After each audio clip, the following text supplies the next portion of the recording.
ನಮಸ್ಕಾರ ಗುರುವೆ, welcome to K D cine talk. I hope ಎಲ್ಲರೂ ತುಂಬ ಚೆನ್ನಾಗಿರ್ತೀರಾ ಅಂತ ಭಾವಿಸ್ತಾ ವಿಡಿಯೋನ ಮುಂದುವರಿಸ್ತೀನಿ. ತುಂಬ ದಿನ ಆಯಿತು ವಿಡಿಯೋ ಬಂದಿರಲಿಲ್ಲ. ಏನಕ್ಕೆ ವಿಡಿಯೋ ಮಾಡೋಕ್ಕಾಗಿರಲಿಲ್ಲ ಆ್ಯಂಡ್ ತಮ್ಮನಲ್ಲಿ ಕೊಟ್ಟಿರೋ ಥರ ಚಾನಲ್ಗೆ ಏನಾದರೂ ಆಯಿತಾ, ಫಸ್ಟ್ ಆಫ್ ಆಲು ನೀನು ಮಾನಿಟೈಸೇಷನ್ಗೆ ಅಪ್ಲೈ ಮಾಡಿದ್ರು ರಿಸಲ್ಟ್ ಏನಾಯಿತು, ಇವೆಲ್ಲ ಪ್ರಶ್ನೆಗಳಿಗೆ ಆರಾಮಾಗಿ ಕೂತ್ಕೊಂಡು ಮಾತಾಡ್ಕೊಂಬರೋಣ. ಅದಕ್ಕೂ ಮುಂಚೆ ಚಾನಲ್ಗೆ ಅಥವಾ ವಿಡಿಯೋಗೆ ಯಾರಾದರೂ ಹೊಸೊಬ್ಬರು ಭೇಟಿ ನೀಡಿದರೆ ಪ್ಲೀಸ್ ಚಾನಲ್ಗೆ ವಿಸಿಟ್ ಹಾಕಿ. ಅಲ್ಲಿ ಹಲವಾರು ಒಳ್ಳೆ ಕಂಟೆಂಟ್ ಇರುವ ವೀಡಿಯೋಗಳು ನೋಡೋದಕ್ಕೆ ಸಿಗ್ತವೆ. ಒಂದೆರಡು ವೀಡಿಯೋಗಳನ್ನ ನೋಡಿ ಇಷ್ಟ ಆದರೆ ಮಾತ್ರ ಲೈಕು ಸಬ್ಸ್ಕ್ರೈಬು ಹಾಕ್ಕೊಂಡು ಪ್ಲೀಸ್ ಸಪೋರ್ಟ್ ಮಾಡ್ತಾಯಿರಿ. ಇನ್ನು ತಡ ಮಾಡೋದೇನಕ್ಕೆ, ಅಸಲಿ ಆಟ ಶುರು ಮಾಡೋಣ.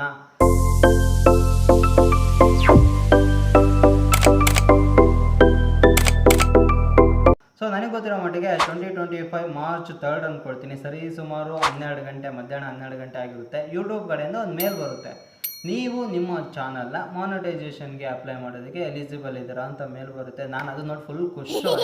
ಕೊನೆಗೂ ಯೂಟ್ಯೂಬ್ ಕಡೆಯಿಂದ ಒಂದು ಗುಡ್ ನ್ಯೂಸ್ ಬರ್ತಾ ಇದೆ ಆ್ಯಂಡ್ ಇಷ್ಟು ದಿನ ಕಷ್ಟಪಡೋದಕ್ಕೂ ಒಂದು ಒಳ್ಳೆ ಪ್ರತಿಫಲ ಸಿಗ್ತಾ ಇದೆ ಅಂತ ಫುಲ್ ಖುಷಿ ಆಗ್ಬಿಟ್ಟಿದ್ದೀನಿ.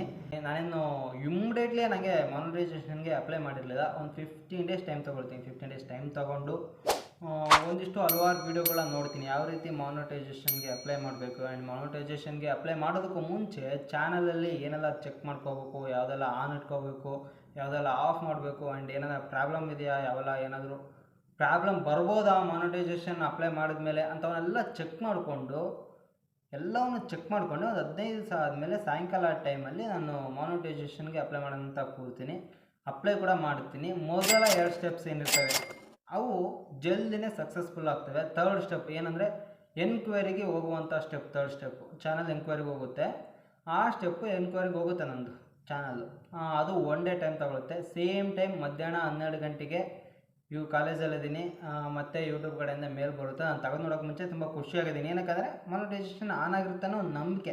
ಇನ್ಫ್ಯಾಕ್ಟ್ ಅಷ್ಟೊಂದು ಖುಷಿಯಾಗಿರೋದಕ್ಕೆ ಕಾರಣ ಏನಂತಂದರೆ ನಾನು ಅಲ್ಲಿವರೆಗೂ ಯಾವುದೇ ರೀತಿಯ ಕಾಪಿ ಮಾಡಿಲ್ಲ, ಇನ್ನೊಬ್ರದ್ದು ಕಂಟೆಂಟ್ ಎತ್ತಕೊಂಡಿಲ್ಲ. ಆ್ಯಂಡ್ ಯಾವುದೇ ಸಿನಿಮಾ ಕ್ಲಿಪ್ ಆಗಿರ್ಬೋದು, ಇಲ್ಲ ಬ್ಯಾಕ್ಗ್ರೌಂಡ್ ಮ್ಯೂಸಿಕ್ ಆಗಿರ್ಬೋದು, ಇಲ್ಲ ಯೂಟ್ಯೂಬ್ ಕಡೆಯಿಂದ ಏನೇನು ಕಂಡೀಷನ್ಸ್ ಕೊಟ್ಟಿರ್ತಾರಲ್ಲ ಅವನ್ನೆಲ್ಲ ಕರೆಕ್ಟಾಗಿ ಫಾಲೋ ಮಾಡಿದ್ದೀನಿ ಅನ್ನೋ ನಂಬಿಕೆ. ಫಾಲೋ ಮಾಡಿದ್ದೀನಿ ಆ್ಯಂಡ್ ಚಾನಲ್ ಕೂಡ ಮಾನಿಟೈಸೇಷನ್ ಆನ್ ಆಗುತ್ತೆ ಅನ್ನೋ ನಂಬಿಕೆ ಆಯಿತು. ಓಪನ್ ಮಾಡ್ತೀನಿ, ರೀಯೂಸ್ಡ್ ಕಂಟೆಂಟ್ ಅಂತ ಬಂದಿರುತ್ತೆ. ನಾನು ಅದನ್ನ ನೋಡಿ ತುಂಬ ಶಾಕ್ ಆಗ್ತೀನಿ. ತುಂಬ ಶಾಕ್ ಆಗಿ ತುಂಬ ಬೇಜಾರನ್ನಾಗುತ್ತೆ. ಬಟ್ ಎಲ್ಲದಕ್ಕೂ ಒಂದು ಸೊಲ್ಯೂಷನ್ ಅಂತ ಇದ್ದೇ ಇರುತ್ತಲ್ಲ, ಹಂಗೆ ಅಂದ್ಕೊಂಡು ಇದಕ್ಕೊಂದು ಸೊಲ್ಯೂಷನ್ ಇದ್ದೇ ಇರುತ್ತೆ. ನೋಡೋಣ, ಏನಾಗಲ್ಲ ಅಂತ ಒಂದು ಸ್ವಲ್ಪ ಧೈರ್ಯ ತಂದ್ಕೊಂಡು ಮನೆಗೆ ಬರ್ತೀನಿ. ಫಸ್ಟ್ ಆಫ್ ಆಲ್ ಈ ರೀಯೂಸ್ಡ್ ಕಂಟೆಂಟ್ ಅಂದರೆ ಏನಂತ ಹೇಳೋಕ್ಕೆ ಇಷ್ಟಪಡ್ತೀನಿ. ರೀಯೂಸ್ಡ್ ಕಂಟೆಂಟ್ ಅಂದರೆ ಇನ್ನೊಬ್ಬರು ಹಾಕಿರೋ ವೀಡಿಯೋದಾಗಿರ್ಬೋದು, ಇಲ್ಲ ಕ್ಲಿಪ್ ಆಗಿರ್ಬೋದು, ಫೋಟೋ ಆಗಿರ್ಬೋದು, ಅದನ್ನು ತಗೊಂಬಂದು ಇನ್ ಚಾನಲ್ ಹಾಕ್ಕೊಂಡ್ರೆ ರೀಯೂಸ್ಡ್ ಕಂಟೆಂಟ್ ಅಂತ ಬರುತ್ತೆ. ನನಗೆ ಈ ಲೈನ್ ಗೊತ್ತಿದೆ. ಸೊ ಈ ಥರದ್ದು ನಾನು ಎಲ್ಲಿ ಮಾಡಿಲ್ಲಲ್ಲ. ಇನ್ನೊಬ್ರದ್ದು ಏನು ತಂದು ಡೌನ್ಲೋಡ್ ಮಾಡಿಕೊಂಡು ಸಪ್ರೇಟಾಗಿ ಅವ್ರದ್ದು ವೀಡಿಯೋ ಡೌನ್ಲೋಡ್ ಮಾಡ್ಕೊಂಡು ತಗೊಂಡು ನಾನು ಹಾಕಿಲ್ಲಲ್ಲ. ಸ್ವಂತ ನಾನು ವಾಯ್ಸ್ ಓವರ್ ಕೊಟ್ಟಿದ್ದೀನಿ, ನಾನು ಎಡಿಟ್ ಮಾಡಿದ್ದೀನಿ ಅನ್ನೋ ನಂಬಿಕೆ ನನಗೆ. ಮನೆಗೆ ಬಂದು ಹಲವಾರು ವೀಡಿಯೋಗಳನ್ನ ನೋಡ್ತೀನಿ. ಅದೇ ಸೊಲ್ಯೂಷನ್ನ ಹುಡ್ಕೊಂಡು ವೀಡಿಯೋಸ್ನ ನೋಡ್ತೀನಿ. ನನಗೆ ಒಂದೊಂದು ಅರ್ಥ ಆಗಲ್ಲದಕ್ಕೆ ನಾನು ತುಂಬ ರಿಸ್ಕ್ ಏನಕ್ಕಪ್ಪ ತಗೊಳ್ಳೋದು. ಸೊ ಯಾರನ್ನ ಗೊತ್ತಿರೋರನ್ನ ಕಾಂಟ್ಯಾಕ್ಟ್ ಆಗೋಣ ಅಂತ ಒಬ್ಬ ಕನ್ನಡ ಯೂಟ್ಯೂಬರ್, ಟೆಕ್ ಯೂಟ್ಯೂಬರ್ನ ವಾಟ್ಸಪ್ ಥ್ರೂ ಕಾಂಟ್ಯಾಕ್ಟ್ ಆಗ್ತೀನಿ.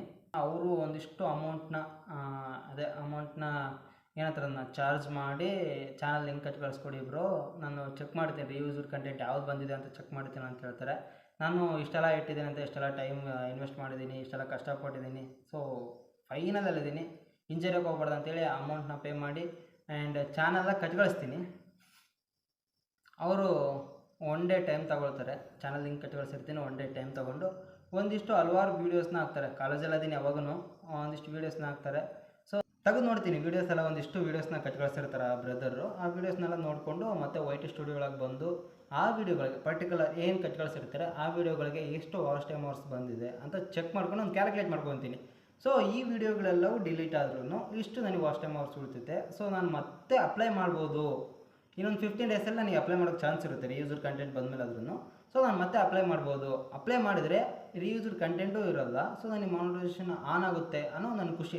ಯಾಕಂದರೆ ಚೆಕ್ ಮಾಡ್ಕೊಂಡಿದ್ದೀನಿ, ಇಷ್ಟೇ ಹೋಗುತ್ತೆ, ವಾಚ್ ಟೈಮ್ ಅವರ್ಸನ್ನು ಇಷ್ಟು ಹೋಗುತ್ತೆ, ಆ ವೀಡಿಯೋಸ್ನ ಡಿಲೀಟ್ ಮಾಡಿದ್ರೂ ಇಷ್ಟೇ ಹೋಗುತ್ತೆ ಅಂತ. ಸೊ ನಾನು ಕಾಲೇಜಲ್ಲಿ ಇದ್ದ ಕಾರಣದಿಂದ ಆ ಹೆಣ್ಣಿಗೆ ಅವಾಗ ಫೋನ್ ಮಾಡೋಕ್ಕಾಗಿರಲಿಲ್ಲ. ಮನೆಗೆ ಬಂದು ಫೋನ್ ಮಾಡ್ತೀನಿ, ಬ್ರದರ್ ನೀವೇನು ಕಟ್ಟಿ ಕಳಿಸಿದಿರಲ್ಲ ಆ ವೀಡಿಯೋಗಳು ಅವನಿಂದೆ ಡಿಲೀಟ್ ಮಾಡ್ಕೊಂಡು ಮತ್ತೆ ಅಪ್ಲೈ ಮಾಡ್ಬೋದಲ್ಲ, ಮಾಡಿದರೆ ಮತ್ತೆ ಸಕ್ಸಸ್ ಆಗುತ್ತಲ್ಲ ಅಂತ ಕೇಳ್ತೀನಿ. ಅಯ್ಯಪ್ಪನು ಆ ಸೈಡಿಂದ ಬ್ರೋ ನಾನು ಹೇಳ್ದಾಗಿನ ಕೇಳಿ, ನಂಗೆ ಕಟ್ ಕಳಿಸಿರೋದು ಬರೀ ಸ್ಯಾಂಪಲ್, ಆ ಥರ ಇರೋ ವೀಡಿಯೋಸ್ದೆಲ್ಲವೂ ಡಿಲೀಟ್ ಮಾಡಿ ಅಂತ ಹೇಳ್ತಾರೆ.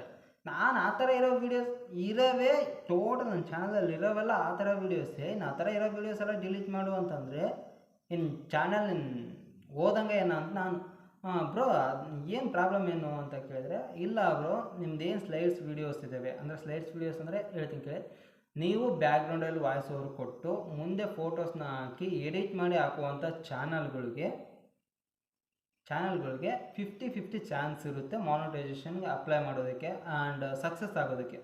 ಮಾನಿಟೈಸೇಷನ್ ಆನ್ ಆಗೋದಕ್ಕೆ 50-50 ಚಾನ್ಸ್ ಇರುತ್ತೆ. ನಿಮಗೆ ನಿಜ ಹೇಳ್ಬೇಕಂದ್ರೆ ಲಕ್ಕಿಲ್ಲ ಅನ್ಕೋಬೇಕು ಬ್ರೋ, ಅಷ್ಟೇ, ಇನ್ನೇನು ಮಾಡೋಕ್ಕಾಗಲ್ಲ. ಸೊ ನೀವನ್ನ ಎಷ್ಟೇ ತೊಡು ರೀಅಪ್ಲೈ ಮಾಡಿದ್ರೂ ಅದೇನು ಯೂಟ್ಯೂಬ್ ಒಂದು ಆಲ್ಗೋರಿದಮ್ ಏನು ನಿಮ್ಮನ್ನ ಚಾನಲ್ನ ಚೆಕ್ ಮಾಡಿರುತ್ತೋ, ಸೊ ನೀವು ರೀಅಪ್ಲೈ ಮಾಡಿದ್ರೂ ಅದೇ ರೀಯೂಸ್ಡ್ ಕಂಟೆಂಟ್ ಅಂತಲೇ ಬರುತ್ತೆ. ಸೊ ನಿಮ್ಗಿರೋದು ಎರಡೇ ಆಪ್ಷನ್, ಒಂದು ರೀಅಪ್ಲೈಯನ್ನು ಮಾಡಬೇಕು, ಇಲ್ಲ ಅಪೀಲನ್ನು ಮಾಡ್ಕೋಬೇಕು. ಅಪೀಲ್ ಮಾಡೋದೇನೆಂದರೆ, ನೀವು ಇದೇ ಥರ ಈ ಆ್ಯಪಲ್ಲೇ ಎಡಿಟ್ ಮಾಡ್ತಾ ಇದ್ದೀನಿ ಆ್ಯಂಡ್ ವಾಯ್ಸ್ ಓವರ್ ಇದೇ ಥರನೇ ವಾಯ್ಸ್ ಓವರ್ ಕೊಡ್ತಾ ಇದ್ದೀನಿ, ಈ ಥರ ಸ್ಕ್ರಿಪ್ಟ್ ಬರ್ಕೊತಾ ಇದ್ದೀನಿ ಅಂತೇಳಿ ಪರ್ಟಿಕ್ಯುಲರ್ ವೀಡಿಯೋ ಮಾಡಿ ವಿತ್ ಇಂಗ್ಲೀಷಲ್ಲಿ ಎಕ್ಸ್ಪ್ಲೇನ್ ಮಾಡ್ತಾನೆ ವೀಡಿಯೋ ಮಾಡಿ ಅವರಿಗೆ ಸೆಂಡ್ ಮಾಡಬೇಕು, ಕಳಿಸ್ಬಿಡಬೇಕು. ಅವರು ಅದನ್ನು ನೋಡಿಕೊಂಡು ಮತ್ತೆ ಚಾನಲ್ನ ಚೆಕ್ ಮಾಡಿ ಅವಾಗ ಮಾನಿಟೈಸೇಷನ್ ಆನ್ ಮಾಡಿದ್ದಾರೆ. ಸೊ ಅದಕ್ಕೂ ಮುಂಚೆ ಅಪೀಲ್ ಮಾಡ್ಕೊಳ್ಳೋಕ್ಕೂ ಒಂದು ಕಂಡೀಷನ್ ಇದೆ. ನೀವು ಮಾನಿಟೈಸೇಷನ್ಗೆ ಅಪ್ಲೈ ಮಾಡೋ ಟೈಮಲ್ಲಿ ಆ್ಯಂಡ್ ರೀಯೂಸ್ಡ್ ಕಂಟೆಂಟ್ ಅಂತ ಬಂದಮೇಲೆ ಎಷ್ಟು ವೀಡಿಯೋಸ್ ಇರ್ತವೆ ಅಷ್ಟೇ ವೀಡಿಯೋಸ್ ಇರಬೇಕು, ಯಾವ ವೀಡಿಯೋನೂ ಡಿಲೀಟ್ ಮಾಡಿರಬಾರ್ದು. ಸೊ ನಾನು ಹೇಳ್ತೀನಿ, ಅದು ಅರ್ಧಂಬರ್ಧ ವೀಡಿಯೋಸ್ ನೋಡಿಕೊಂಡು ನನಗೆ ಅರ್ಥ ಆಗಲಿಲ್ಲ. ಒಂದು ಯಾವುದೋ ವೀಡಿಯೋದಲ್ಲಿ ನೀವು ಇನ್ಸ್ಟಾಗ್ರಾಮಲ್ಲಿ ವೀಡಿಯೋ ಹಾಕಿದ್ದನ್ನ ತೊಗೊಂಬಂದು, ನಿಮ್ಮದೇ ವೀಡಿಯೋ ಆದ್ರೂ ಇನ್ಸ್ಟಾಗ್ರಾಮಲ್ಲಿ ಹಾಕಿರೋ ವೀಡಿಯೋನ ತೊಗೊಂಬಂದು ಇಲ್ಲಿ ಹಾಕಿದ್ರೆ ರೀಯೂಸ್ಡ್ ಕಂಟೆಂಟ್ ಬರುತ್ತೆ ಅಂತ ಯಾವುದೋ ವೀಡಿಯೋದಲ್ಲಿ ನೋಡಿದ್ದೆ. ಸೊ ನಾನು ಒಂದು ರೀಲ್ ಅಲ್ಲಿ ಹಾಕಿದ್ದೆ, ಅಲ್ಲಿ ತೊಗೊಂಬಂದು ಇಲ್ಲಿ ಹಾಕಿದ್ದಕ್ಕೆ ಸೊ ಅದರಿಂದನೇ ಬಂದಿರ್ಬೋದೇನೋ ಅಂತ ಡಿಲೀಟ್ ಮಾಡಿಬಿಡ್ತೀನಿ.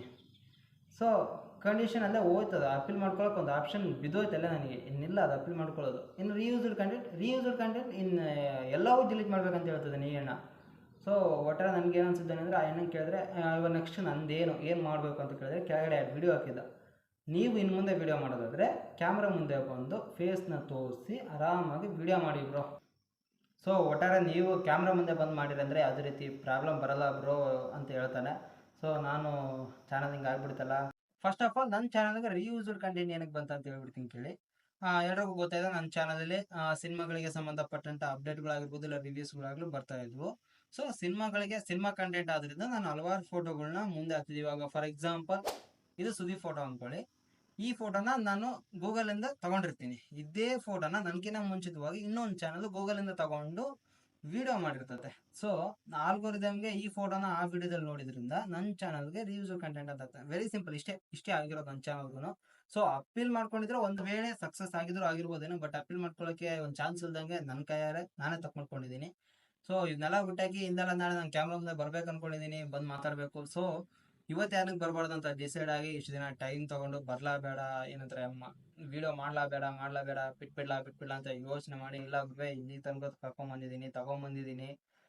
ಹತ್ತತ್ರ 900 ಜನ ಇದ್ದಾರೆ, ಹತ್ತತ್ರ 800 ಜನ ಇದ್ದಾರೆ ಸಬ್ಸ್ಕ್ರೈಬರ್ಸು. ಸೊ ಅವ್ರಿಗೋಸ್ಕರನಾಗಲಿ ಮುಂದೆ ನಾನು ವಿಡಿಯೋ ಮಾಡ್ಬೇಕಂತ ಯೋಚನೆ ಮಾಡಿ ವಿಡಿಯೋ ಮಾಡ್ತಾ ಇದ್ದೀನಿ. ಇನ್ನು ಮುಂದೆ ಇದೇ ಚಾನಲಲ್ಲಿ ಇನ್ನು ಮುಂದೆ ಕಂಟಿನ್ಯೂಸ್ ಆಗಿ ರೆಗ್ಯುಲರ್ ಆಗಿ ವಿಡಿಯೋ ಬರ್ತಾ ಇರ್ತವೆ.